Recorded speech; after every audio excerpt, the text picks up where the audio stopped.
Welcome to Cryptic Chronicles, a show dedicated to exploring everything weird, unexplained, or cryptic in the world. Today on the show, we're going to go over the lore behind the demon of the Ouija board, Zozo. Thousands of people across the world have had similar encounters with this Z entity, and all of these encounters are linked to the Ouija board. It's from famed demonologist Darren Evans, who leads the way in the research of Zozo. And the majority of this research that I go over is from his work, though I do throw other stuff in there. So let's explore just what all these Z encounters have in common, the history behind it, and all the different ways that this phenomenon has completely destroyed people's lives.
First off, when I was going into researching the Zozo Phenomenon and decided to write up an overview article on the blog, I didn't really fully understand that the whole thing was brought to the public eye by a single person, Darren Evans.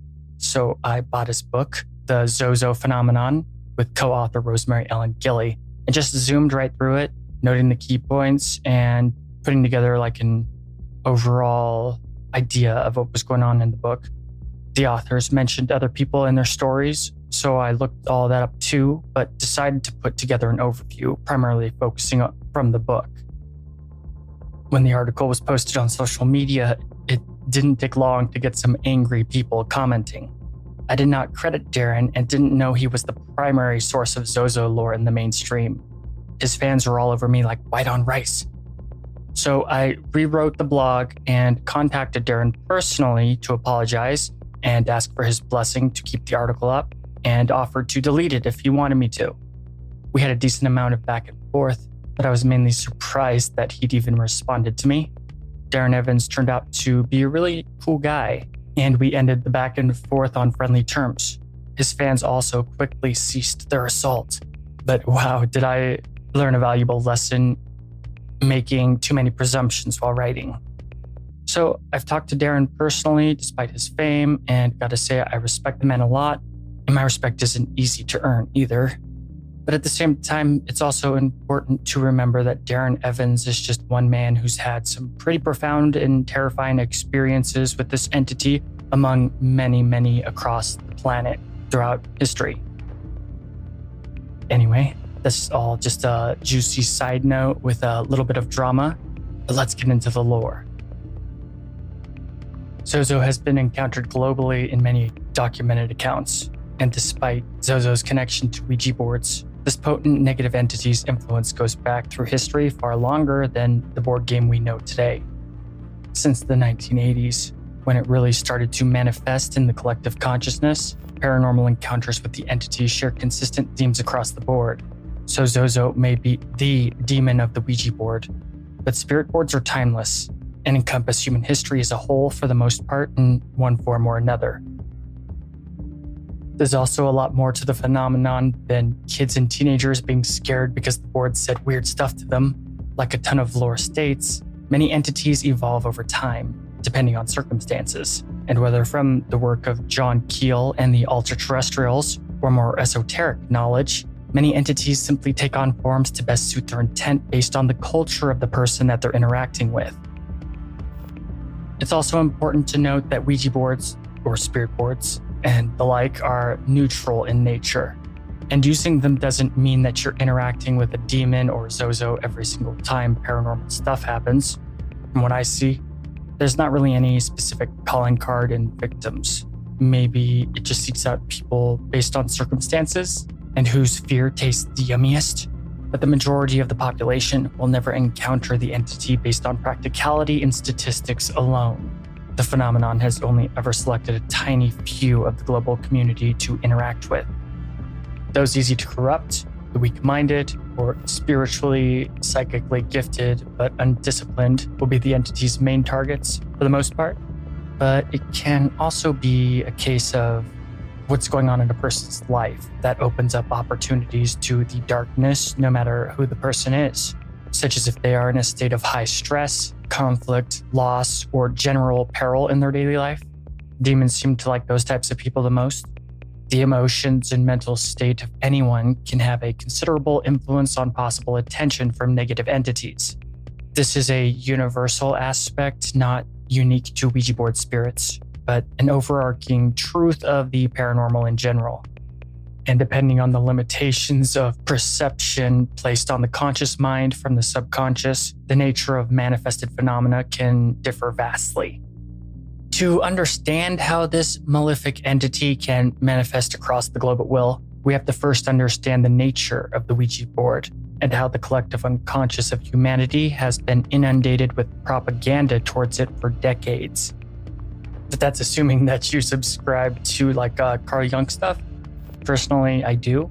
And if you're unfamiliar with it, it's just the idea that all of humanity basically has a collected consciousness to a degree that's underneath the radar. We're like a beehive. Some people have called it the infinite intelligence and stuff like that. If you get into more esoteric stuff, there's a bunch of more names for it, but it's been around forever.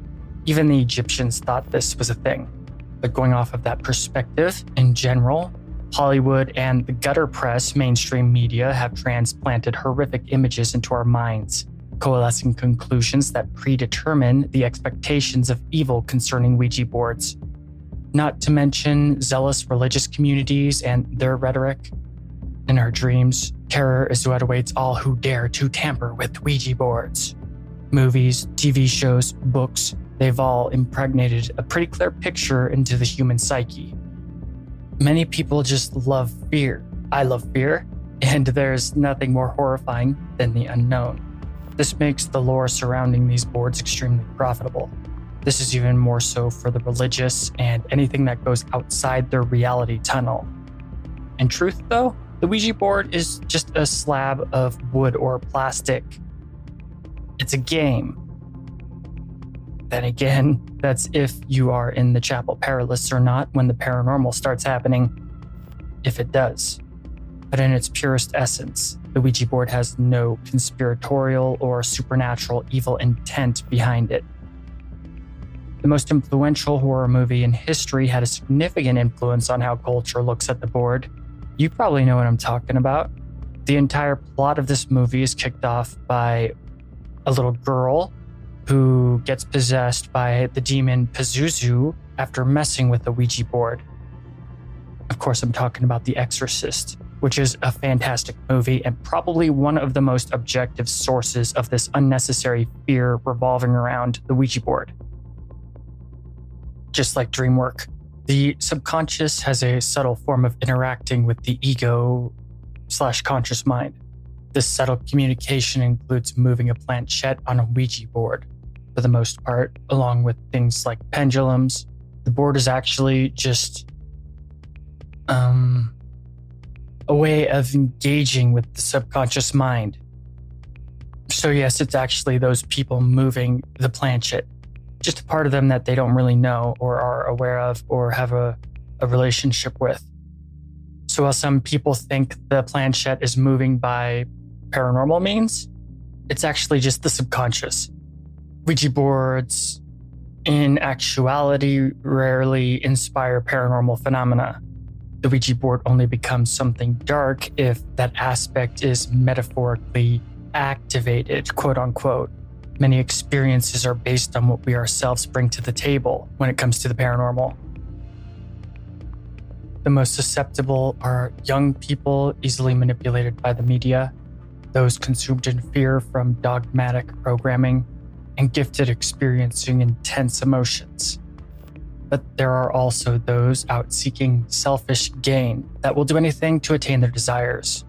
There are countless accounts of people seeking hidden knowledge about many topics, where the board's user got far more in return than what they intended. However, their ability to access the physical plane depends on the person using the Ouija board.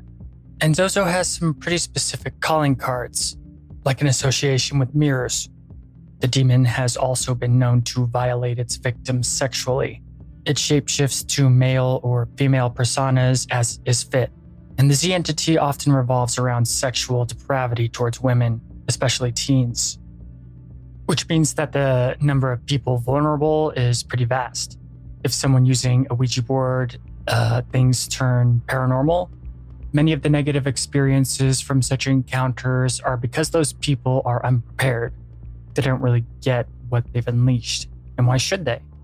How can any ordinary person conditioned into mundane society be prepared for the other? The quote-unquote other is terrifying. The more oblivious a person is, the more danger. According to occult lore, there's always an entity willing to step into the shoes of whatever a person is trying to communicate with.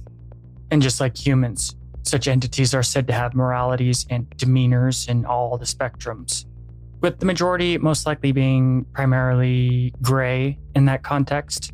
But there's always also good, which is much more rare, and bad, which also is much more rare, with like a single focus on those two polarities of extremes, and everything you can think of in between. I referenced John Keel briefly, and this also coincides with his theories concerning the superspectrum. The superspectrum being where many paranormal entities actually come from and filter themselves based on the minds they're going to interact with. He referred to them as ultra-terrestrials. And you may be wondering, just what are these ultra-terrestrials of the superspectrum? Well, nobody fucking knows. But it's interesting how it fits nicely into a lot of missing puzzle pieces concerning the paranormal.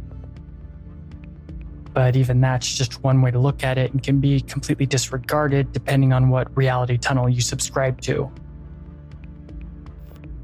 And with all this paranormal lore surrounding the Ouija board, it's interesting that it's not that old. The origin of the Ouija board as we know it today goes all the way back to the 1800s, but concerning the history of humanity, that's not that long ago at all. Though like I said, spirit boards have been around forever, but back in the 1800s when the Ouija board we know was invented, mediumship, the communication with spirits, have been around for years in Europe. Then it hit America hard in 1848. Thanks to the rise of spiritualism and the esoteric revival of the time, it was highly successful. And the board even became a pop culture craze and exciting secret among proper Christian circles. It wasn't burned at the stake because spiritualism could coincide with Christian dogma, to a degree. So one could find seance parties all throughout America where ordinary people attempted to contact the dead, including all the God-fearing Christians. The creators and original patent holders had no idea what to call their little game board. At its inception, they gave it the simple title, Talking Board. Then, creepily, the board actually named itself. Many people like to say that Ouija is the combination of French for yes, oui, and the German ja, but that's all complete bunk. It was Helena Peters, a well-known medium who sat down with the board and asked it what it wanted to be called. In answer, the planchette spelled out Ouija. The board even elaborated, saying that the word meant good luck, though it couldn't be found in any language when they checked in on it. But the creators just went with it. However, the Ouija board was not ready to be released to the world at large just yet. They had to patent it and do all the business stuff. And to patent something at the time, you had to prove it worked. The chief patent officer had an interesting way of doing this, and supposedly nobody knew who the guy was. They had no connections to him, and also he didn't go by his real name. So there wouldn't be many people around him that knew or could give it away, but what he asked was, he asked them to ask the board what his name was. And the clever request took the creators of the board by surprise. However, the Ouija board spelled out the man's name without a single spelling error, and they got the patent, and the board was unleashed in mass production. There are many people throughout the board's history claiming to have otherworldly inspiration to things they create. There are many tales of ideas that lead to things that impact the world inspired by the board, such as poets giving credit of famous poems to deceased people contacted through the Ouija board, or people gaining knowledge they never could have known that led typically to their advantage. So whether one believes in the supernatural or not doesn't matter because the Ouija board works. Over time, it evolved into many different forms. It has gone from masonite to wood to plastic to cardboard, but always keeping the same setup and premise.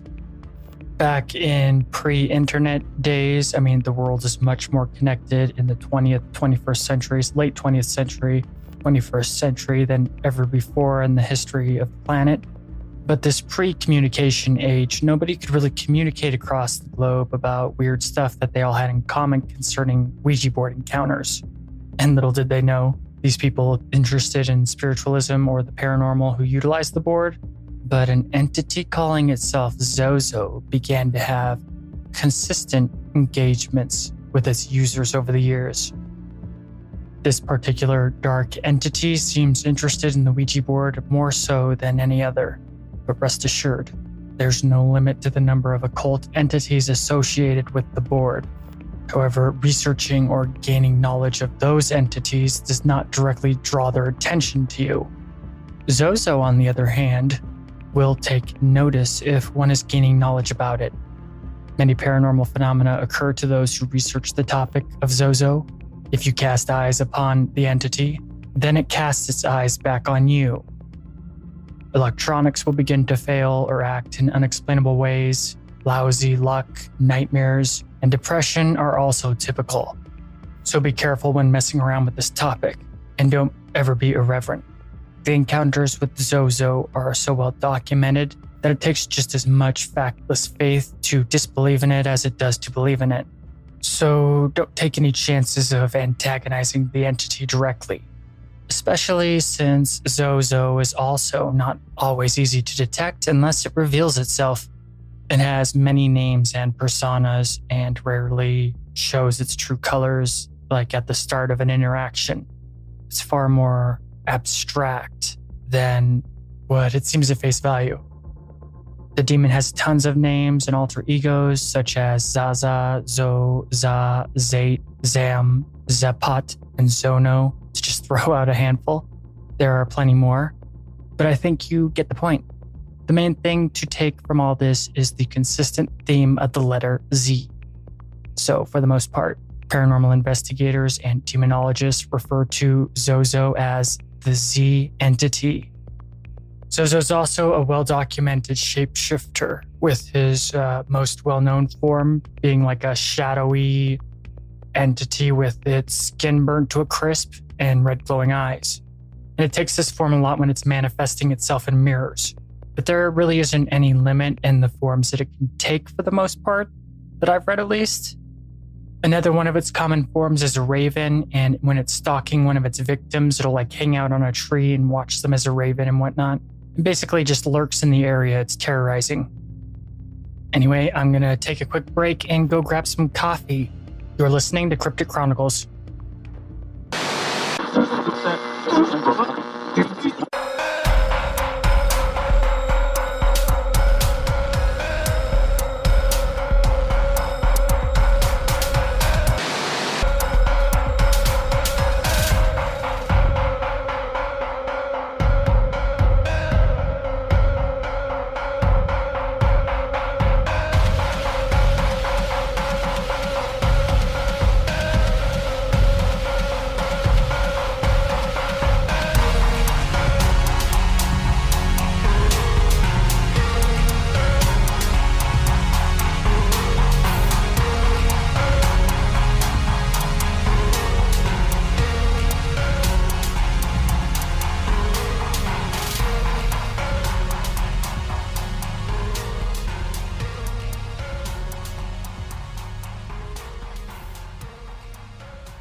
My name is Nessie. You might remember me from such places as Loch Ness, because I'm a Loch Ness monster. Cryptic Chronicles is sponsored by Blueberry. If you're interested in making your own podcast, just go to blueberry.com, or by going to crypticchronicles.com, click on the sponsor link on the homepage.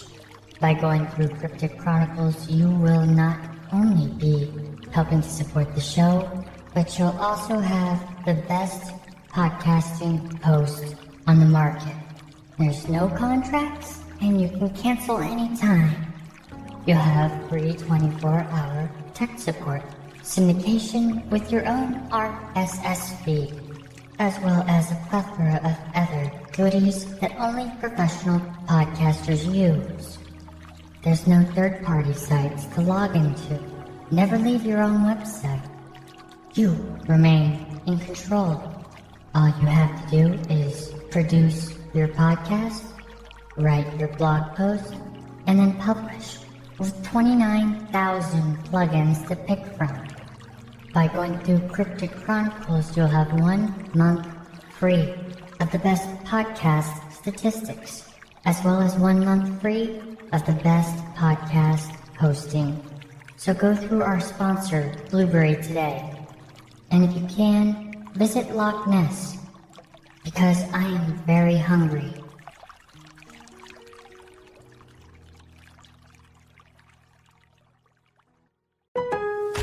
Your happiest spring starts with Lowe's, and it all starts with a beautiful green lawn. Get it growing with Scott's Triple Action Lawn Fertilizer, starting at $29.98. And keep it clean with the Craftsman 20-volt mower with free blower for only $2.99. That's a big value for a beautiful entrance. Create a season full of happiness. Lowe's, home to any budget, home to any possibility. Selection varies by location. While supplies last, about 310 through 316. U.S. only. Scott's offer excludes Alaska and Hawaii. Hey, Gary, how are things? Things are great, but I crushed my mortgage payment with owning without even leaving my couch. I got a no closing cost refi at a great low rate, and owning did it all in less than 3 weeks. It was easy, no muss, no fuss. Be like Gary. Call Owning at 855-5-OWNING and crush your mortgage payment with today's 15-year fixed refi at 1.99% rate and APR with no closing costs. None. Zero. Even if you've refinanced recently, call 855-5-OWNING and let us crush your monthly payment even more. That's 855-5-OWNING or log on to owning.com. NMLS 2611, licensed by the Department of Financial Protection and Innovation under the California Residential Mortgage Lending Act, subject to credit approval. Call 833-852-6464 for terms and conditions. You can crush it too with a 15-year fixed 1.99% rate and APR with absolutely no closing cost. The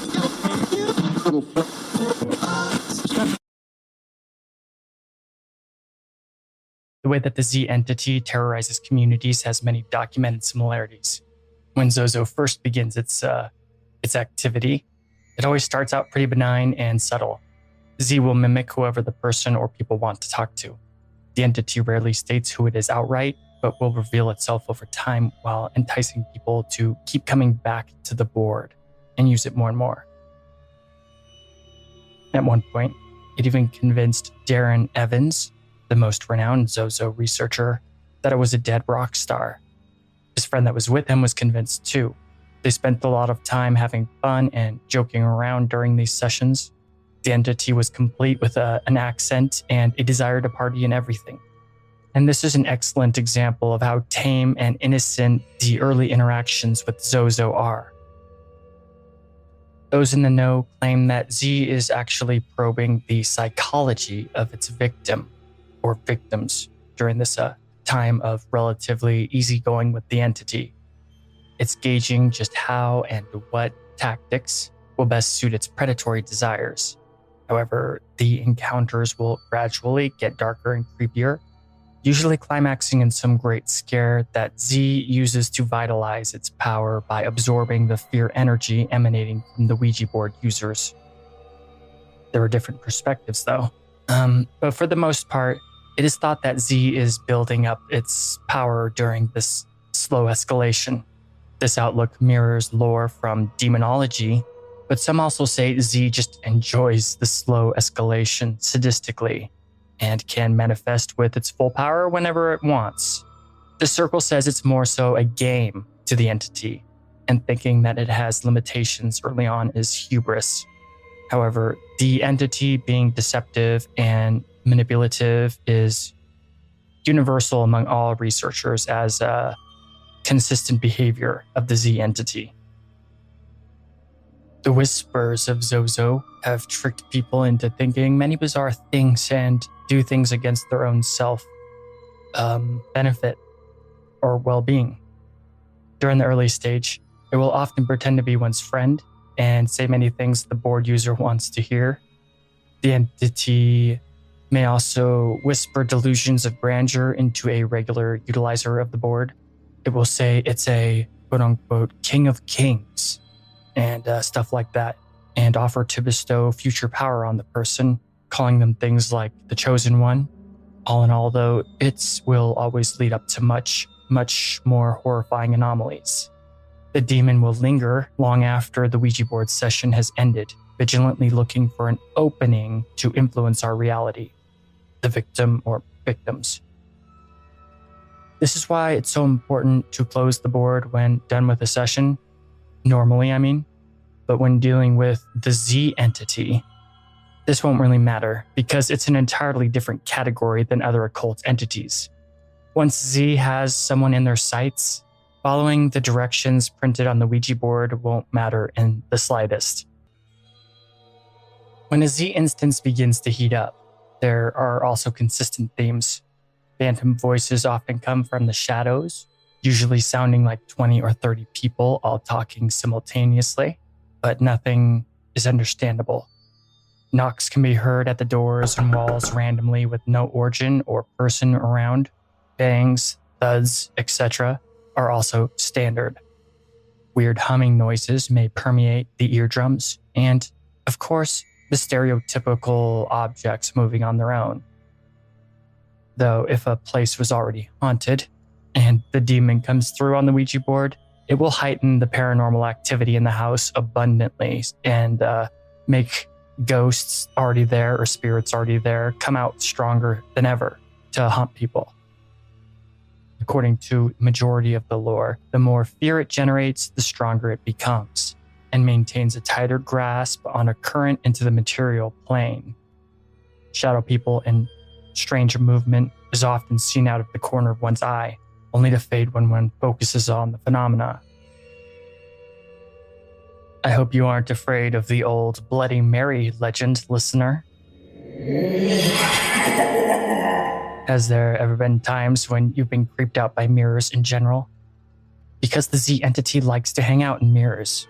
Like much paranormal lore surrounding mirrors, it can use perfect timing, since it exists outside space-time, to utilize the reflective surfaces in generating great fear in the viewer, granting it incredible power from the terror.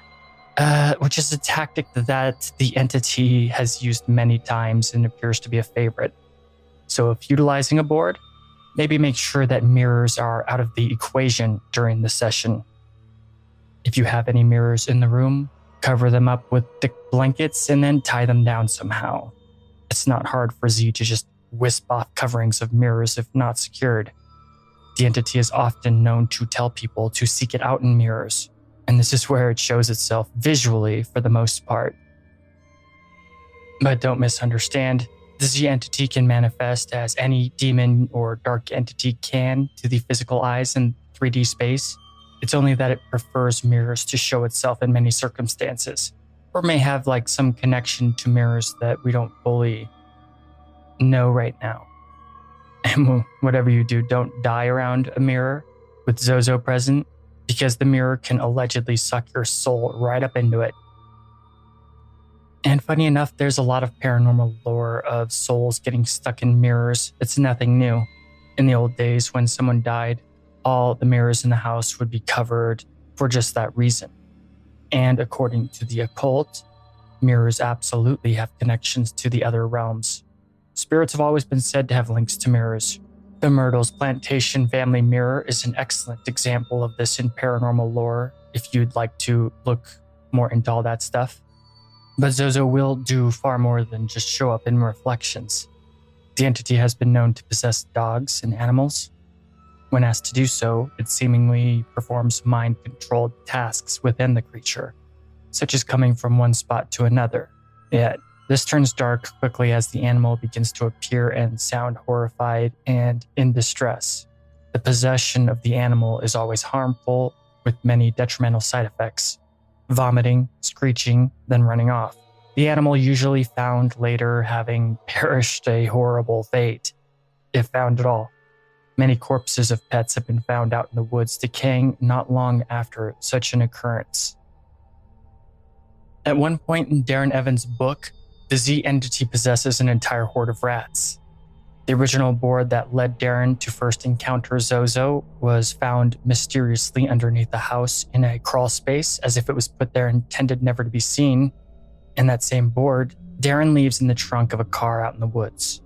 And when he comes back for it later, a legion of rats had consumed it and come out at him in a wave when he opens the back of the car.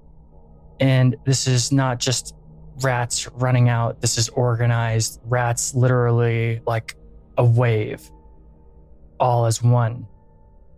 The instance unsettled Darren greatly, to say the least, and the anomalous actions of the rats were directly controlled by Zozo.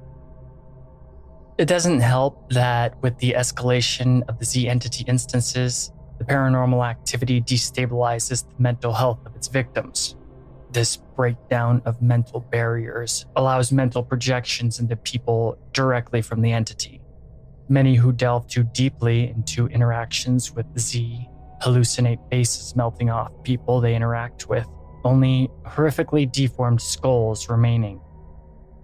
People have also seemingly been possessed to commit crime and violence in ways predicted by the board to a victim.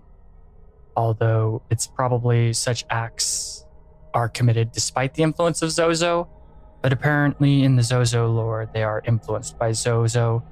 Could be either, but according to the lore, Zozo has used escaped mental patients to attack people and things like that.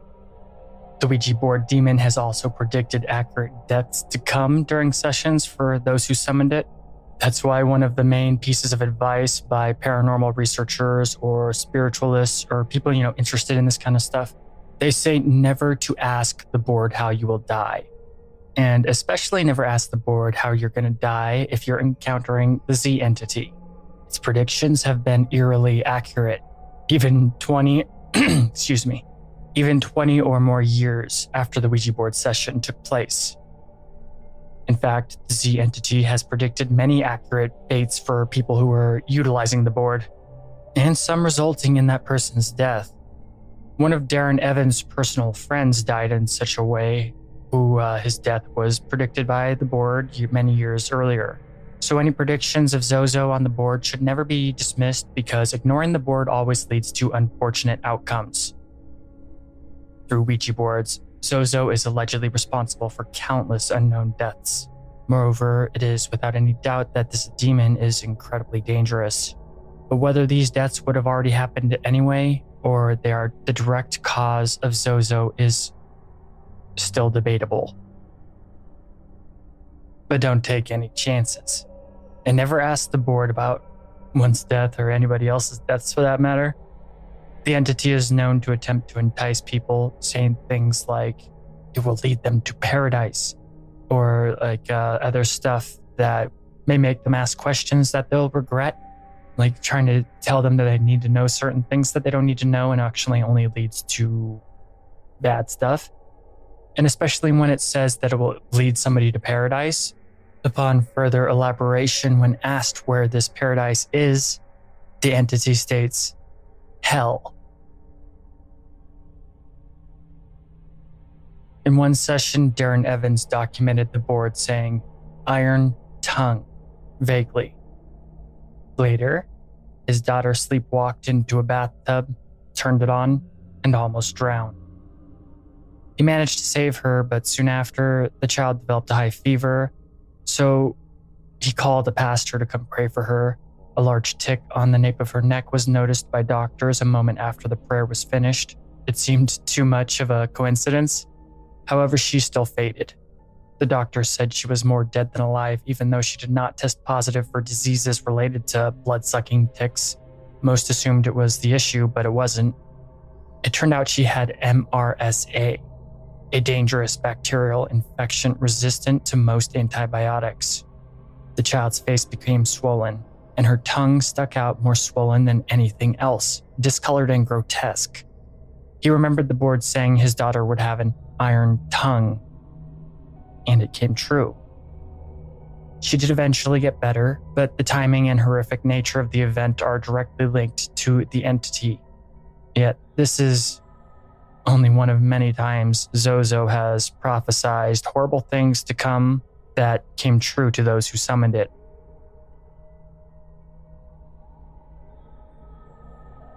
Darren Evans has had a pretty rough life because of the Z entity, and his book, The Zozo Phenomenon, goes into far greater detail about his personal life than I have, and I've in no way done it any justice.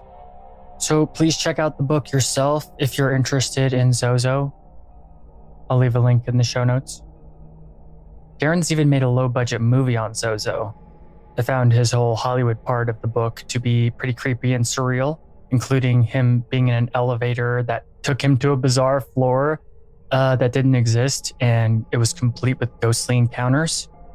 And if you've ever heard of Ghost Hunters, I think it's called Ghost Hunters. What's that guy's name? The Baggins guy who has the divot box. That show? I'm not going to go fact check right now, but I think it's the most famous ghost show, like the highest rated one. I've honestly never liked those kinds of shows and have not seen a single episode of it, or any ghost hunting show for that matter. But don't get me wrong, I've always liked shows that talk about the legends of the paranormal stuff and whatnot. I just have never cared for reality TV type ghost hunting type shows. And I think that the instant that you need ratings or something to like continue your business or your show, then it basically loses credibility. It's just something you can't do. Anyway. Oh, Zap Baggins. Yeah. Zap Baggins, he has the Dybbuk box and he has like a whole occult collection of like paranormal artifacts. Ghost Hunters. I'm pretty positive I'm right. Anyway, well, Zap hit up Darren Evans to come on his show and do stuff focused on Zozo. According to Darren, some genuine paranormal activity went down, which sadly even harmed his wife. He documents the entire situation in the book, and apparently it's one of the best rated episodes of the show. And for good reason, because Darren Evans is pretty legit. So if you like ghost hunting shows, go check out the episode with Darren in it where they go over the Z entity stuff. But just what is this Z entity? I know I've been calling it a demon, and indeed, to the masses, that's how those aware of it would probably classify it. But then again, for those with an understanding of history and cultural and spiritual anthropology, the category of demon is relatively new to human consciousness. Many different cultures share a similar concept, but there's a pretty big difference in the idea when comparing the West and their linguistic anthropology views with those of other cultures. Christianity is responsible for the demon label, and a Christianity that mostly inspires these notions first in the Dark Age and medieval times. In the early days of Christianity, they conquered all other religions and people and either absorbed them or named all their deities demons. So in truth, it's not the most accurate way to classify an entity. It's just a dogmatic categorization from this reality tunnel. There are entities that very well could be considered demonic from our perspective, but they didn't come from hell or serve Satan and stuff like that. Because if we're looking at it in an objective way outside of dogma, these entities existed long before Christianity. And even the word that they use, demon, comes from the Greek word daemon and doesn't originate from that religion itself.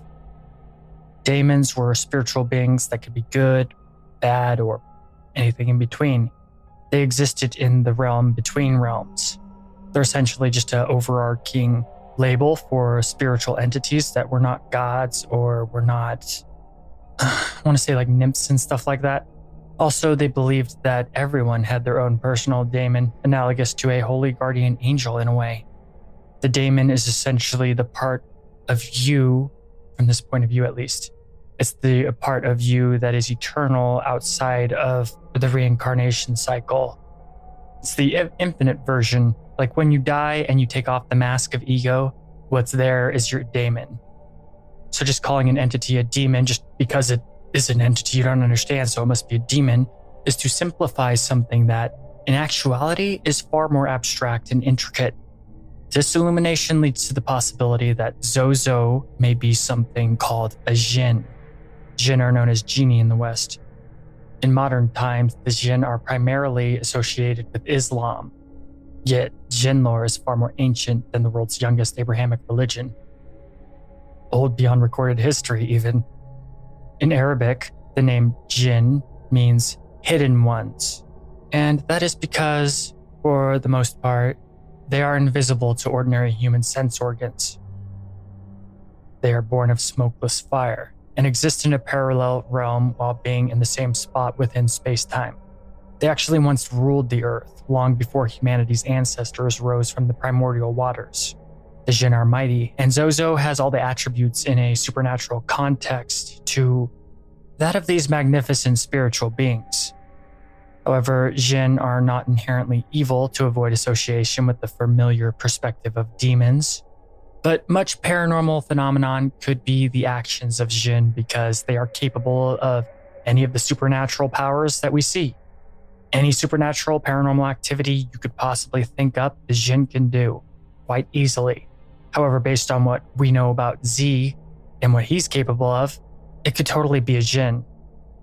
And during the great wars of the jinn and then the angels coming down to completely wreck them from the Islamic point of view, the jinn were scattered throughout the rest of the world into areas that really weren't inhabited by humans, such as like ruins, mountains, the wilderness, islands.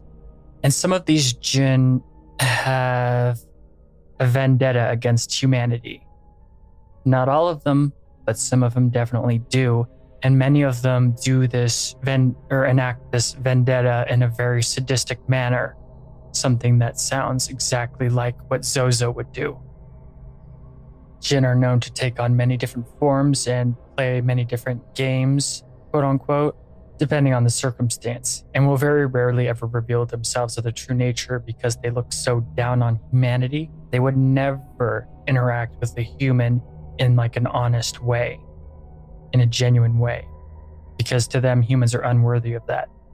So when jinn do mess around with normal humans, it's usually from a context that they're like trolling them in a way and utilizing their own fears against them.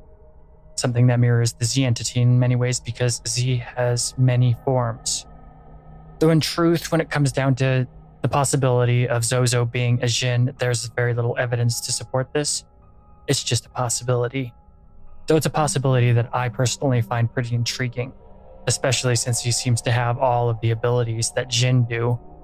And in some jinn lore, the jinn, since they're smokeless fire, they can actually influence the mental plane more so than the physical 3D material world we live in, which again goes in line with his, appearing in mirrors and whatnot.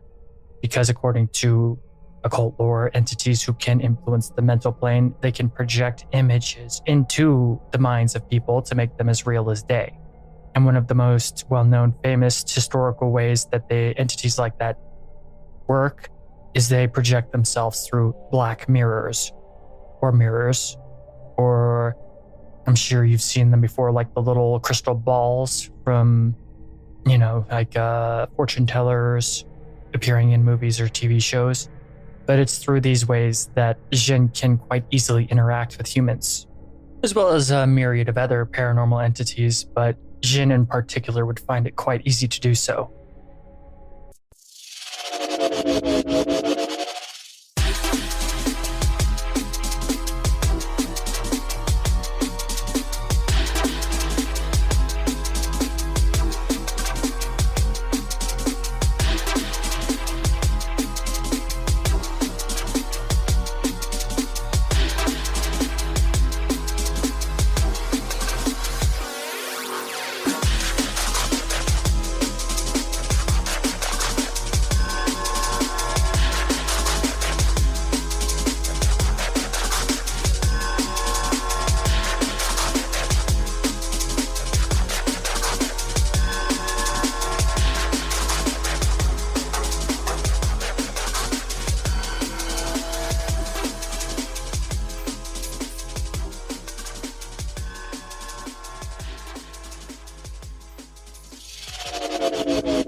there, thanks for listening to Cryptic Chronicles. The show is sponsored by Blueberry, and if you're interested in starting your own podcast, use our link. We'll even give your podcast a shout out. Go to crypticchroniclespodcast.com and click on the Blueberry link on the homepage. By doing so, you'll be helping the show. Blueberry is optimized for iTunes as well as all podcast hubs. You won't have to worry about expensive contracts or fees. In fact, you won't have to leave your own website. You'll have your own RSS feed and no third-party sites. Try it for a month free by going through Cryptic Chronicles. Also, if you're a fan of cryptic content, please support the show on Patreon.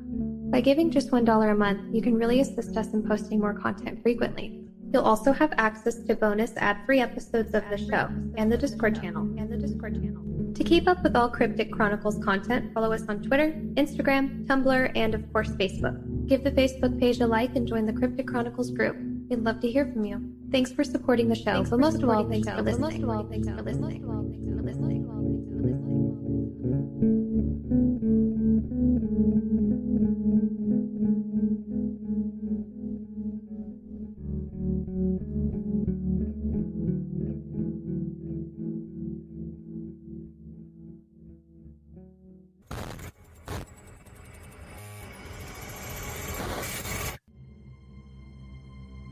Hello, dear listener.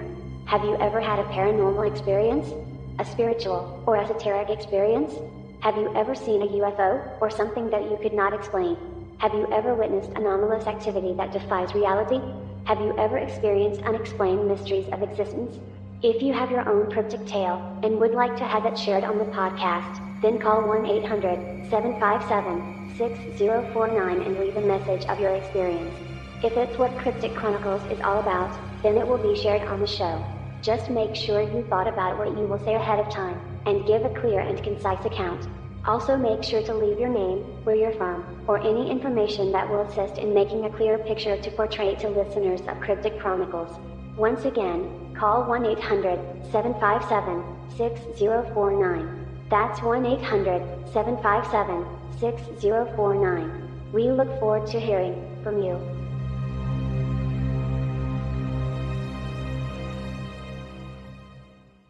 $30 off weed with code PODCAST? Did someone say $30 off weed with code PODCAST? Amuse delivers over 500 high-quality cannabis products from the Bay Area brands you love at everyday low prices. You can also rest assured that everything will be up to your high standards. So what are you waiting for? Start shopping now at Amuse.com. Use promo code PODCAST to save $30 off your next order. That's AMUSE.com.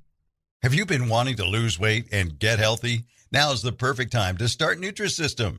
Enjoy your favorite foods made healthier, delivered free to your door. Right now, you can get Uniquely Yours Ultimate, our most complete, foolproof plan, at an amazing price. Order today and save 50%, plus get an extra $40 off. Go to Nutrisystem.com/save and discover what millions of people already know. Nutrisystem works. Limitations apply. See website for full offer details.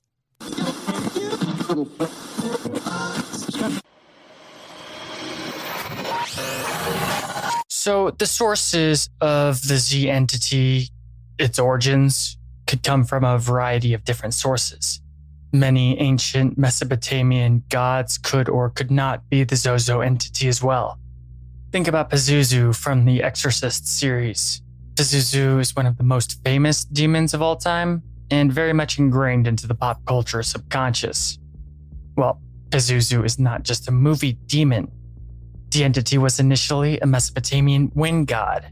So you see what I mean by how things can get kind of switched around and simplified. It's just a shame a direct link to Zozo has yet to be found. If there is one. However, like I said, there are many different forms the Z entity takes. One of the most terrifying actually doesn't even have the Z name in it. When it manifests as Mama, shit is really about to hit the fan. But Zozo has also referred to Mama as a separate entity. Despite this, the common thought is they are the same spirit because what idiot would ever believe what a demon tells them? According to basically universal lore, malevolent demons always lie, and the Mama entity is basically always connected to the Z entity in some way. I remember a movie that came out that was called Mama, and I think it was kind of based on the Mama entity. I'm not sure. At least it uses the name or the idea or something.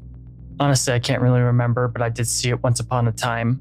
Don't remember anything about it though. Other than Jaime Lannister, the Jaime Lannister actor from Game of Thrones is in it.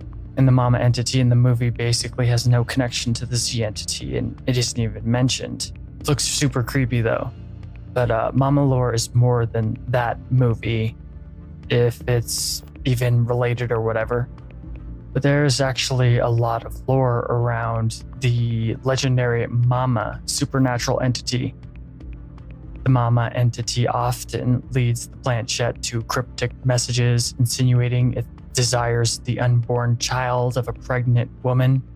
It will mess with the victim's mind to prematurely abort the unborn innocent in some way, such as an accident or self-inflicted harm after a mental breakdown from the demon's influence.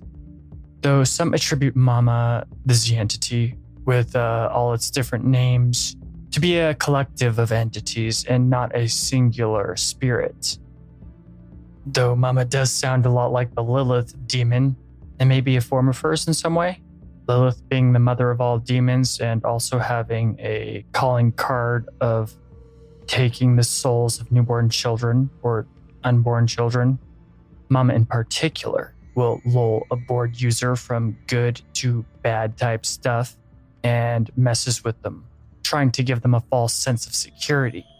And as Darren says in the book, if an entity ever starts to go back and forth between being scary and good or comforting, then it's time to close the board because it's only going to get a whole lot darker from that point on. And even Mama has an alternate persona to add to the Z entities. And this alter ego is Lily, which is short for Lilith, like I was just saying.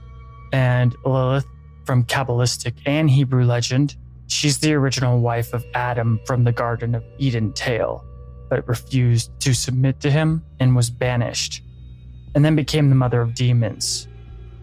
Well, certain kinds of demons at least. Lilith, or Lily, is also the archetype for the succubus, the demon that seduces men at night to birth more demons. Now, is Lily of the Z phenomenon the Lilith demon from Hebrew folklore? Probably not, but who knows, maybe. In any case, Lilith too shows up in ancient cultures of the Near East in a similar fashion to Pazuzu. There are oddly even entities in Native American folklore that seems identical to Lilith. Lily can come and go with Mama or even Zozo, or even appear all innocent and ask for help, and is often the same entity pretending to be two entities or more at the same time. This entity loves playing games with people's heads like that.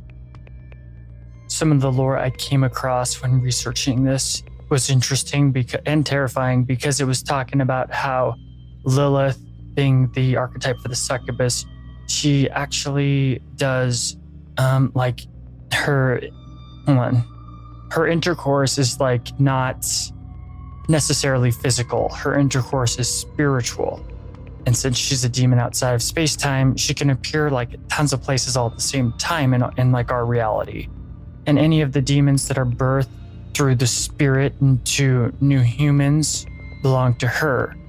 So this can be kind of confusing, and I'm not sure, I know I'm not explaining it very well, but essentially it was saying that a lot of these people who are seduced by Lilith in their dreams, sexual dreams or whatever, and are spiritually impregnating her, the offspring of those people belong to her and like the demons and the dark side, which means that there's tons of ordinary people walking around every day, and they have no idea that their souls are demonic, is what it was saying. So that was pretty terrifying to read. And the link here is that all of those people that are the offspring or belong to Lilith demonically are the people that the Z entity interacts with on the board and are actually eternally damned, half demonic hybrids, which kind of violates a lot of the laws of karma and stuff like that from a more balanced spiritual beliefs, because it wasn't any fault of their own. This is just some cryptic occult lore that I came across that happened to be pretty frightening. But it's kind of analogous to how in the Matrix movies, the police are actually serving the machine without even knowing it. So these people who are demonic in their soul, they actually serve the darkness without even knowing it or being aware of it, and just are pawns on the chessboard. And if you're somebody who has encountered the Z entity, please just ignore all of this. It doesn't mean you're damned. Don't get paranoid or freaked out. This is just some people have said this. And some people are usually wrong. But Mama, Lily, and Zozo are definitely all the same entity. Zozo is also mentioned in medieval demonology. Specifically, though, by name, it's mentioned in a 19th century encyclopedia called Dictionnaire Infernal, though it is directly linked to the possession of a young girl in France hundreds of years ago. And the name Zozo has roughly been translated to imp, a common demon in demonology. But there's not much to work with overall concerning all that kind of stuff because, not much survived the burning of the Inquisition. There is a minimal elaboration on the entity within the book. However, this is before the invention of the Ouija board, and the Z entity may not have found a reliable or enjoyable way to enter the material world yet, though it most likely did mess with people who messed with spirit boards and divination and stuff like that. The Z entity has all the hallmarks of a trickster spirit from mythology. According to Nephilim lore, the souls of these half-watcher, half-human hybrids are trapped on Earth and became restless spirits in some points of view, which is very similar to Zoroastrianism and how Airman and his demons are trapped in the material world too to be restless spirits. The Sumerian myth of Anzu, one of the Anunnaki, and plotted to steal the tablets of destiny from the Anunnaki lord Enlil, failed and perished. Anzu was once the ruler of the Anunnaki before being dethroned by Anu, or he was supposed to be the ruler, but was shoved out of the way by Anu, depending on who you ask. Anzu was basically the king of kings and goes along with Zozo's massive ego and lust for power and how he referred to himself as the king of kings. And there have been people who connected Zozo to Anzu, though I'm not entirely sure that their methods of connecting those two are accurate. Still interesting. And I wish I could remember where I read that so I could elaborate more, but I couldn't find it when I went to go reference it to put my thoughts together, so take that with a grain of salt. And Francisco St. Bernardino of Siena also mentioned Zozo in a famous sermon all the way back in the 1400s. St. Bernardino was an excellent orator with immense charisma. Back in those days, people would gather from all around to hear such sermons as the height of entertainment. The saint was so good at inspiring emotions and ecstatic thought in the masses in his sermons that they were often documented and referenced again and again. In one such sermon called The Mass of Zozo, he called it the common to all the demons, which is super cryptic, and he didn't go into detail. And this is all like 500 plus years before the production of the Ouija board. In Darren Evans' book, The Zozo Phenomenon, he gives different levels to the encounters with the Zozo, with a level 1 Zozo encounter just being like a gradual or sudden movement of the planchette and swings to the letters Z and O and back and forth. And Darren calls this the rainbow effect. Often the planchette will move in a figure 8-like pattern, which kind of resembles the letter Z or the infinity symbol. Level 2 encounters get a little bit more serious. Direct contact with the entity is made, and the user will enter the world of high strangeness or the chapel perilous. In many level 2 encounters, a spiritual attachment is made to the Z entity, and one may be stuck to it beyond their control. Darren says that level 3 encounters are more rare because they start to heat up and get pretty freaky real quick, so people usually shut down and close the board before it gets hot. But if it does go through, this is where like the mental trauma and the mental invasion starts to happen. People will become withdrawn, depressed, and their personality will seem to change to those who know them. Hallucinations will often occur in a level 3. And people will gain knowledge that they didn't have before or information that they couldn't possibly know. Vivid nightmares will be common, the victim will suffer insomnia, and the person's health will begin to decline. These level 3 Zozo encounters are the real deal, and basically what Darren's book is made up of concerning his encounters with the entity, as well as most of the horrific and traumatizing encounters that people across the entire world have experienced. But these are the 3 classifications of Zozo encounters that Darren Evans gives in his book. When Darren first took his encounters with the Z entity to the internet, he didn't expect there to be so many people out there who have experienced the same thing as him. And with so many people out there having these encounters with Zozo, you might be wondering if there's a way to defeat the Zozo demon. I mean, after all these people and all these conversations and all these message boards and all these collaborations on researching and documenting everything, shouldn't they have come up with something on how to beat Zozo? Well, you can't.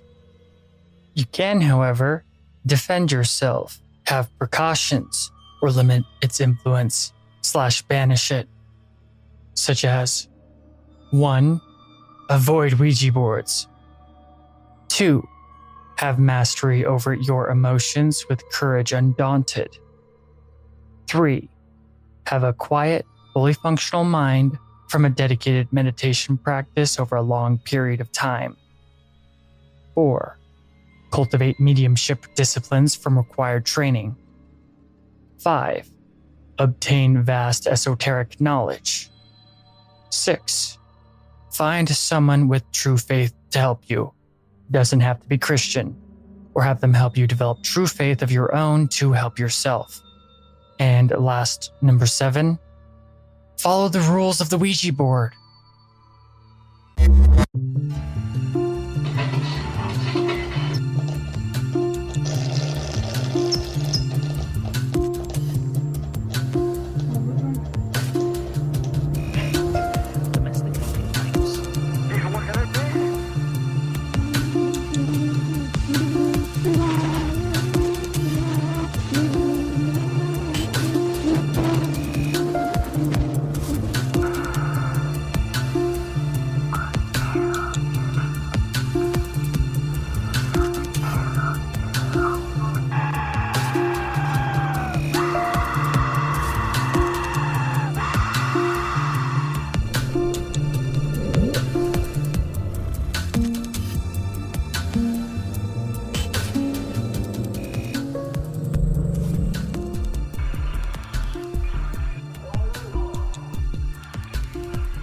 That's all for today's episode, and make sure to check out Darren Evans' book all about the Zozo Phenomenon with a link in the show notes.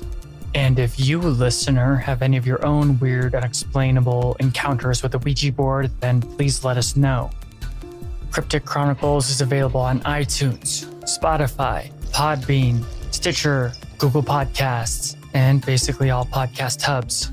If you can, make sure to like and comment or review wherever you hear this content, and let's look at a couple comments or reviews.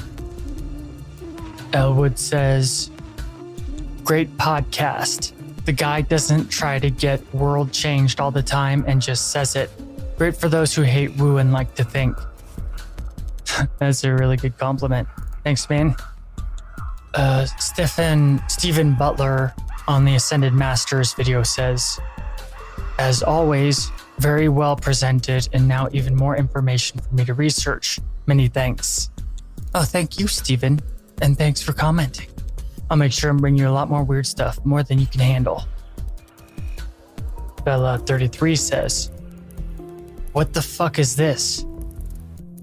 If you enjoy Cryptic Chronicles even in the slightest, please help out by leaving your own comment, review, or any interaction, because algorithms like interaction.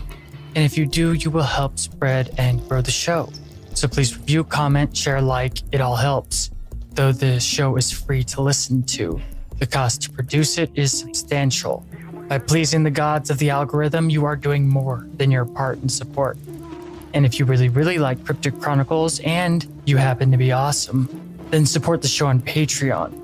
For just $1, you can unlock full uncensored shows with no ads or anything like that.